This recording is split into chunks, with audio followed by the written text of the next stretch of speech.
Selama ini bagaimana Bapak menjalankan pengambilan keputusan di sekolah Bapak? Yang saat ini hangat ya, masih hangat, diputuskan di bulan Oktober ini, yaitu permasalahan tentang parkir motor. Ketika sekolah lahannya terbatas, tetapi timbul masalah ketika di parkiran jumlah kendaraan sangat besar, sehingga banyak kerusakan di sana. Akhirnya ada komplain dari masyarakat. Saya menginventarisir latar belakang dulu, Mbak. Yaitu baru kita kedua yaitu tentang kita lihat prinsip yang dipakai yang mana. Ketika aturan polisi tidak boleh pakai SIM, itu sebenarnya selesai. Tetapi kan kita di masyarakat ya tidak mungkin aturan itu secara tegas dilaksanakan karena jelas akan timbul pertentangan. Sehingga saya berpikir kita harus bisa mengakomodir antara aturan yang memang tidak lulus dengan diskresi lah istilahnya, penyimpangan, tapi ya tidak begitu besar. Tantangannya utama ya jelas dari sisi siswa sendiri, siswa yang tadinya sudah nyaman, kemudian kita beri aturan sesuai dengan undang-undang berlaku, mereka mungkin awalnya tidak nyaman. Tapi kemudian kita beri pengertian, pemahaman melewati guru, wali kelas, orang tua, akhirnya mereka juga, saya sudah yakin 2 minggu ini alhamdulillah praktis sudah nyaman harus sekolah. Jadi intinya beberapa tahap kita sudah pertimbangan dari segi moral, kemudian efektivitas, jangka panjangnya, kemudian aplikasi di masyarakat, publikasinya itu bagaimana ya, efeknya bagaimana. Saya ambil kebijakan kita sesuai aturan tetapi disesuaikan dengan adat setempat. Siapakah orang-orang atau faktor apa yang mempermudah atau membantu Pak Adi dalam mengambil keputusan tersebut? Iya, yang mempermudah ya teman-teman dari guru dan anak-anak itu sendiri. Pelajaran apa yang bisa Pak Adi mungkin ingin tularkan kepada saya?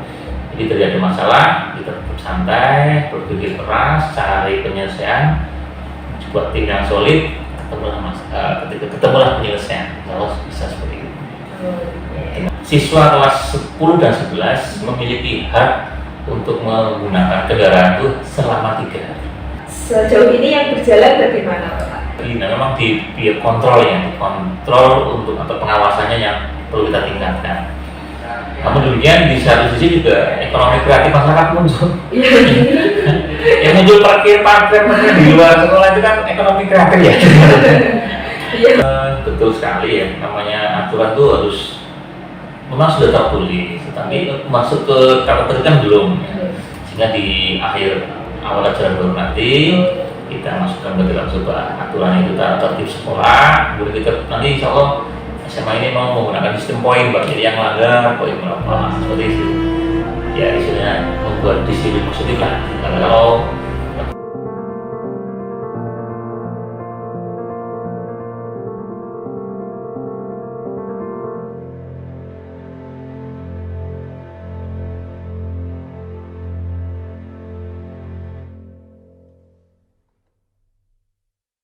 selama ini bagaimana Pak Anton menjalankan pengambilan keputusan di sekolah Bapak, terutama untuk kasus-kasus di mana ada 2 kepentingan yang sama-sama benar.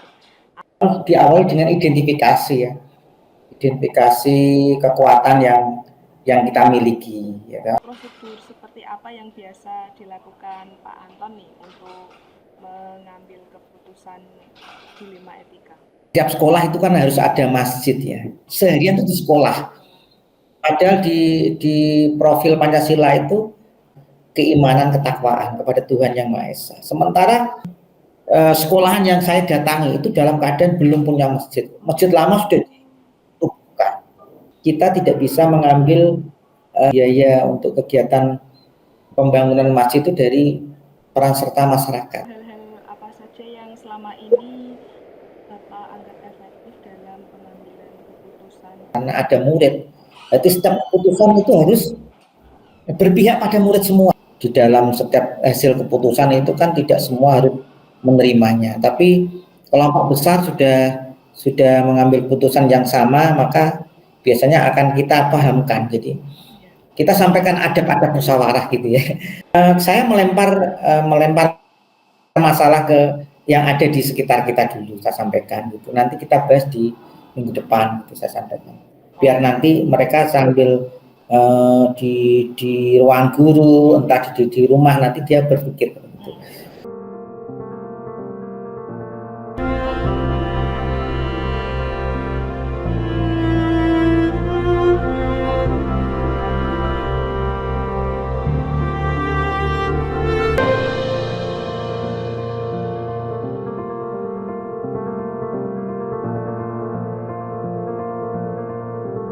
Bagaimana Ibu menjalankan pengambilan keputusan di sekolah Ibu, terutama untuk kasus-kasus nih yang baik benar versus benar. Kembali saya sampaikan tadi, berkoordinasi. Karena benar dan benar itu kan sejauh mana efek dari benar dan benar itu jika salah satu diambil. Jadi kita harus melihat konsekuensi dari setiap persoalan yang kita selesaikan. Kemudian yang perlu saya sampaikan juga, tidak selamanya persoalan itu juga memberikan kesempatan kita untuk berkoordinasi. Ini mungkin yang perlu saya sampaikan dulu. Karena saya pernah mengalami juga ada suatu peristiwa yang harus membutuhkan kepala sekolah itu bertindak cepat dan tepat. Meskipun itu sama benarnya. Di sekolah kami pernah ada penjaga malam yang meninggal di kamar mandi. Itu terjadi setelah penjaga malam itu menjaga sekolah, kemudian paginya dia mandi di kamar mandi dalam ruang TU. Beliau punya penyakit epilepsi. Dibantu atau tidak waktu itu begitu. Saya kebetulan datang di sekolah 6:30. Pada jam 6:30 itu terjadi konflik antar teman bahwa itu ditolong atau tidak. Mereka menyampaikan bahwa kalau kita tolong nanti jangan-jangan salah perlakuan karena dia epilepsi. Maka saya harus bertindak cepat waktu itu. Sehingga waktu itu kemudian saya meminta teman UKS untuk mengidentifikasi kondisi korban. Kemudian saya langsung meminta kepada salah satu teman untuk menghubungi puskesmas terdekat. Kemudian saya juga meminta kepada satu teman lagi untuk menghubungi keluarganya. Saya pastikan bahwa siapa yang datang lebih awal itulah yang nanti akan kita ambil keputusan untuk membawa korban ini. Dan ternyata benar bahwa dia sudah meninggal. Jadi itu salah satu contoh, keduanya sama benarnya. Jadi ketika harus khawatir dengan ini diselamatkan atau tidak, saya tidak bisa berkoordinasi karena itu terkait dengan nyawa. Setiap kebijakan itu ada konsekuensinya. Ada kalanya kita memang menggunakan kata hati. Jadi kata hati itu lebih, menurut saya itu lebih tepat untuk mengambil keputusan yang sifatnya urgent. Jadi seperti itu. Jadi yang penting memang niat kita baik, kita mengikuti kata hati, dan kita secara aturan kita sudah memikirkannya. Assalamualaikum warahmatullahi wabarakatuh. Salam dan bahagia. Kali ini saya akan menyampaikan hasil analisis saya mengenai wawancara yang telah saya lakukan dengan 3 kepala sekolah SMA negeri di Jawa Tengah.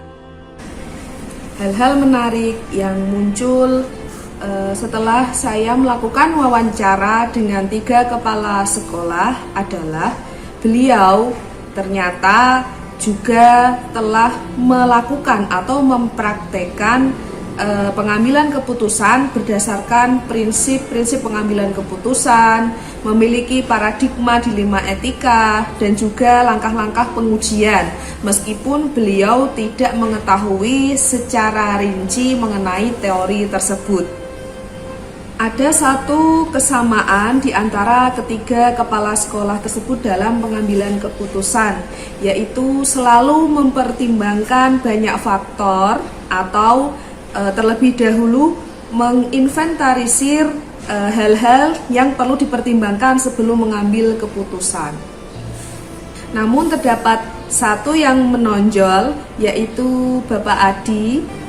Beliau telah mengetahui 4 paradigma, 3 prinsip, dan 9 langkah pengujian pengambilan keputusan dilema etika. Sehingga apa yang telah dilakukan Pak Adi sesuai dengan teori tersebut.